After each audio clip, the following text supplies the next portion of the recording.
오늘은 구약성경 사무엘상 11장입니다. 구약성경 424페이지를 찾아주시기 바랍니다.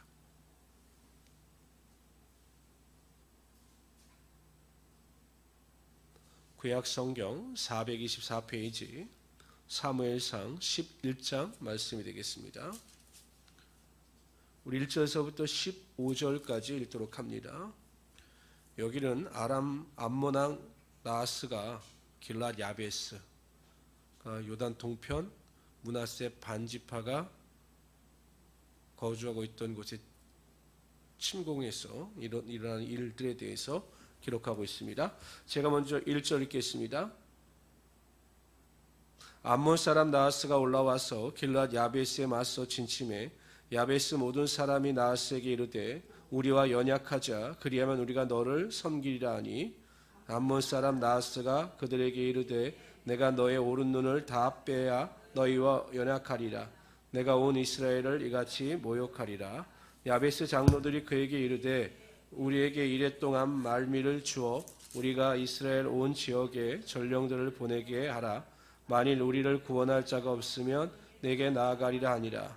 이에 전령들이 사울이 사는 기브아에 이르러 이 말을 백성에게 전하매 모든 백성이 소리를 높여 울더니 마침 사울이 밭에서 소를 몰고 오다가 이르되 백성이 무슨 일로 우느냐 하니 그들이 야베스 사람의 말을 전하니라. 사울이 이 말을 들을 때 하나님의 영에게 크게 감동되매 그의 노가 크게 일어나 한 겨리의 소를 잡아 각을 뜨고 전령들의 손으로 그것을 이스라엘 모든 지역에 두루 보내어 이르되 누구든지 나와서 사무엘과 사무엘을 따르지 아니하면 그의 소들도 이와 같이 하리라 하였더니 여호와의 두려움이 백성에게 임함에 그들이 한 사람같이 나온지라. 사울이 베색에서 그들의 수를 세어보니 이스라엘 자손이 30만 명이요 유다 사람이 3만 명이더라. 무리가 와 있는 전령들에게 이르되 너희는 길랏 야베스 사람에게 이같이 이르기를 내일 해가 더울 때 너희가 구원을 받으리라 하라. 전령들이 돌아가서 야베스 사람들에게 전하매 그들이 기뻐하니라. 야베스 사람들이 이에 우리가 내일 너에게 나아가리니 너희 생각에 좋을 대로 우리에게 다 행하라 하니라. 이튿날 사울이 백성을 3대로 나누고 새벽에 적진 가운데 들어가서 날이 더울 때까지 암몬 사람들을 치매 남은 자가 다 흩어져서 둘도 한 자가 없었더라. 백성이 사무엘에게 이르되 사울이 어찌 우리를 다스리게 하겠느냐 한 자가 누구니이까 그들을 끌어내소서 우리가 죽이겠나이다. 사울이 이르되 날에는 사람을 죽이지 못하리니 여호와께서 오늘 이스라엘 중에 구원을 베푸셨음이니라. 사무엘이 백성에게 이르되 오라 우리가 길갈로 가서 나라를 새롭게 하자.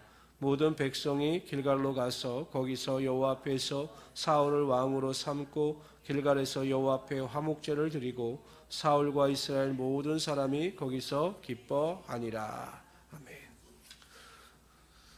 암몬 사람 나하스가 침공해서 길랏 야베스 사람들을 위협할 때 그 므낫세 반지파가 거주하고 있던 그 길랏 야베스 사람들은 자신들의 힘으로 도저히 이길 수 없음을 알았습니다. 그래서 다른 지파에게 도움을 청하고 이에 사울 왕이 개입함으로 말미암아 큰 승리를 거두게 됩니다. 오늘 본문에 보면 사울 왕이 이 전쟁에서 큰 승리를 거둘 수 있었던 원동력이 바로 여호와의 영, 6절에 보면 하나님의 영에 크게 감동되었기 때문이다 라고 설명을 하고 있습니다. 먼저 성령의 능력이 임하기자 그의 마음속에 있었던 두려움이 사라지고 담대함을 소유할 수 있게 되었던 것입니다. 성령의 능력이 임하기자 사울 왕은 담대함을 가지고 이스라엘 지파들에게 소식을 알리고 전쟁에 동참할 것을 선포하였습니다. 그러니까 성령의 능력이 임하게 되면 우리의 삶의 환경이 어떠하든지 간에 하나님께서 반드시 그 환경을 뛰어넘는 담대함을 허락하여 주시는 것입니다. 오순절날 마가의 다락방에 성령의 능력이 임하자 베드로가 완전히 다른 사람이 되죠. 그래서 베드로와 요한이 하나님의 능력을 행하고 하나님의 말씀을 선포할 때 유대인들이 그것을 전하지 못하게 하자 담대함으로 이야기합니다. 하나님 앞에서 너희 말 듣는 것이 하나님 말씀 듣는 것보다 옳은가 판단하라. 우리는 보고 들은 것을 전하지 아니할 수 없다. 어떻게 이렇게 180도로 베드로가 변할 수 있었는가? 바로 성령의 능력이 임함으로 그에게 담대함을 허락하여 주셨기 때문입니다.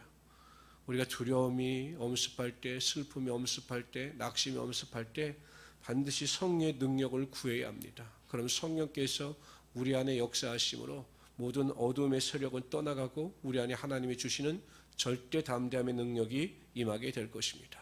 이러한 능력을 체험하시는 우리 성도들이 되시기를 주님의 이름으로 축원합니다. 뿐만 아니라 성령께서는 사울 왕에게 전쟁을 행할 수 있는 능력도 주셨습니다. 그러니까 생각과 마음을 변화시켜 주셨을 뿐만 아니라 그에게 전쟁의 능력, 전술도 허락하여 주셨던 거죠. 그래서 11절에 보면 그냥 사울 왕이 그냥 무대포로 그냥 전쟁에 나가는 것이 아니라 군사를 3대로 나누고 기습 작전을 펼친 것으로 보입니다. 그랬더니 이 아람 왕 라하스가 우왕좌왕하다가 전부 멸망을 당하고 말았던 것이죠.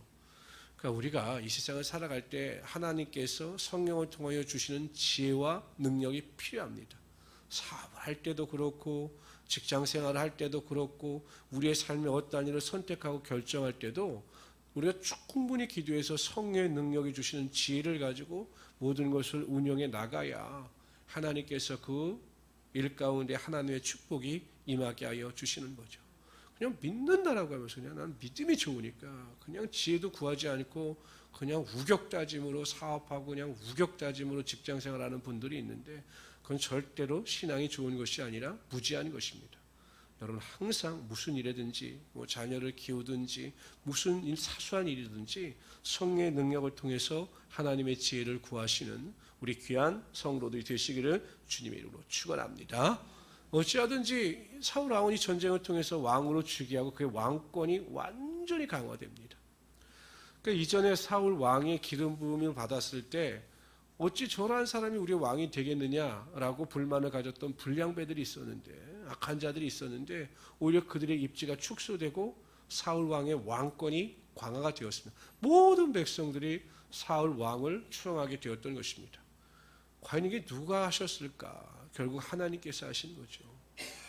어찌하든지 뭐 암몬의 나하스가 무슨 의도를 가지고 침공을 했을지 모르지만 하나님께서 그 사건을 통해서 사울 왕을 위하여 모든 것을 예비하시고 그를 위하여 하나님의 능력을 행하게 하심으로 사울 왕의 왕권을 강화시켜 주시고 그를 높여 주셨던 것입니다. 항상 하나님께서 우리 인생을 이끌어 가셔요. 그리고 우리의 인생의 주인은 바로 하나님이십니다. 그러므로 우리가 하나님의 인도하심을 쫓아 살아갈 수 있도록 항상 겸손하고 하나님의 인도하심에 순종하고 하나님의 말씀 가운데 하나님의 음성을 들어 살아갈 수 있도록 최선을 다해야 합니다. 오늘 이 아침 이 시간에도 여러분 하나님께서 들려주신 그 위로와 소망, 하나님께서 주시는 지혜, 하나님께서 주시는 그 능력을 통해서 오늘 하루도 주님 안에서 넉넉히 승리하시는 우리 성도들이 되시기를 주님 이름으로 축원합니다.